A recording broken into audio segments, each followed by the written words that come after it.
రారెండోయ్ అమ్మమ్మ ఇంటికి. ఈరోజు అమ్మమ్మ మీకు పిల్లలకి పెద్దలకి అందరికీ ఇష్టమైన ఆమ్లెట్ తయారు చేసి చూపిస్తా. ఇది పొద్దున్నే రోజు ఇడ్లీ దోశలు ఉప్మాలు పూరీలు అవన్నీ తినే కంటే ఆమ్లెట్ ఆరోగ్యానికి చాలా మంచిది. అసలు ఉడకబెట్టిన గుడ్డు అయితే పిల్లలకు కానీ పెద్దలకు కానీ ఎవరికైనా మంచిది. ప్రతి ఒక్కరికి ప్రోటీన్ కావాలి కాబట్టి ఖచ్చితంగా ఈ ఆమ్లెట్ తినొచ్చు. పెద్దోళ్ళు కొంచెం ఆయిల్ తక్కువ వేసుకొని పిల్లలకు కొంచెం వాళ్ళకి టేస్ట్గా లేకపోతే తినలేరు. ఆమ్లెట్ అంటే కొంచెం ఆయిల్ పడిద్ది. ఇప్పుడు ఇది టేస్టీగా నేను మీకు పిల్లలకి నచ్చేటట్టు, పెద్దలకైతే ఇంకా బ్రహ్మాండంగా నచ్చేటట్టు మీకు ఆమ్లెట్ చేసి చూపిస్తా. ఒక చిన్న టమాటా సన్నగా ఉల్లిపాయ ముక్కల్లాగా కట్ చేసుకుని, ఉల్లిపాయలు ఎంత సన్నగా కట్ చేసిన అంత సన్నగా, ఒక మీడియం సైజు ఉల్లిపాయ, 3-4 పచ్చిమిరపకాయలు కారాన్ని బట్టి, ఇది కొత్తిమీర, తరిగిన కొత్తిమీర, ఈ చిన్న ఎగ్స్ 2 ఎగ్స్ పెట్టి నేను ఆమ్లెట్ చేస్తాను. ఇవన్నీ ఇప్పుడు మనం కలపాలి. ఇప్పుడు ఒక్కొక్కటి వేసి ఉల్లిపాయలు, పచ్చిమిరపకాయలు, టమాటో, కొత్తిమీర మొత్తం వేసి సరిపడా ఉప్పు,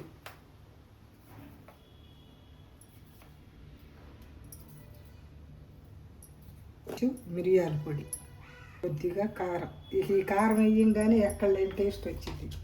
దానిలోనే ధనియాల పొడి, జీలకర్ర పొడి, పసుపు, వెల్లుల్లి అన్నీ ఉంటాయి కాబట్టి ఆ కారం వేస్తే చాలు మంచి టేస్ట్గా ఉంటుంది. ఏదైనా సరే ఆమ్లెట్ అదిరిపోయిద్ది కారం వేస్తే. ఇప్పుడు ఇది మొత్తం బాగా కలిసిన దాకా కలుపుకుందాం. వీటిల్లో అలా చక్కగా కలుపుకున్న తర్వాత ఇప్పుడు ఎగ్స్ కొట్టి దీనిలోకి వేసుకుందాం.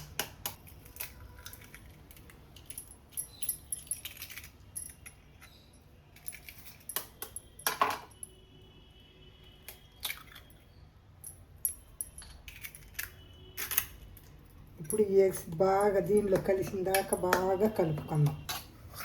చూడండి, ఇలా చక్కగా బాగా కలిపేసేయండి. పొయ్యి మీద బాండి పెట్టాను, అది హీట్ ఎక్కిందేమో చూద్దాం. కొంచెం ఆయిల్ వేస్తాం, అది బాగా హీట్ ఎక్కనిద్దాం.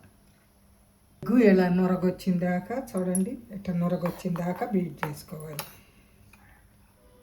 ఇప్పుడు ఆయిల్ కాగింది, ఇలాగా అంచులు కయ్యేటట్టు ఒక్కసారి కలుపుకొని ఇప్పుడు మనం బీట్ చేసి పెట్టుకున్న ఎగ్ని దీంట్లో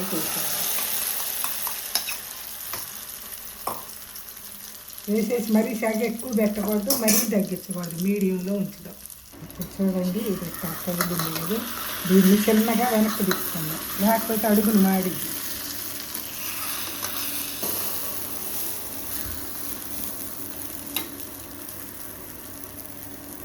ఇప్పుడు వెనక వైపు కూడా వేగే ఉంటుంది. ఇప్పుడు దీన్ని వెనక్కి తిప్పుదాం.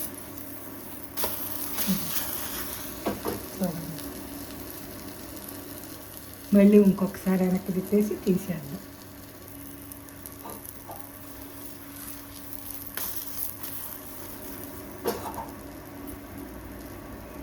గ్యాస్ కట్టేసి దీన్ని ప్లేట్లోకి తీసుకుందాం.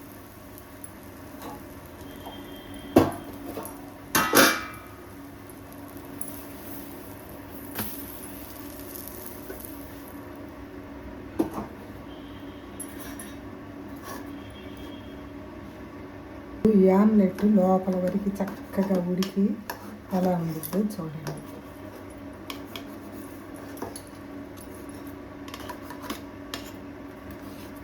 మనం మెటీరియల్ ఎక్కువ వేసేస్తుంది, ఉల్లిపాయలు చూడండి, లోపల కూడా ఎంత చక్కగా ఉడికింది. సూపర్ ఉంటుంది, టేస్ట్ కూడా అదిరిపోయింది. పిల్లలు రోజు అడిగి మరీ తింటారు. ఒక్కసారి ట్రై చేయండి.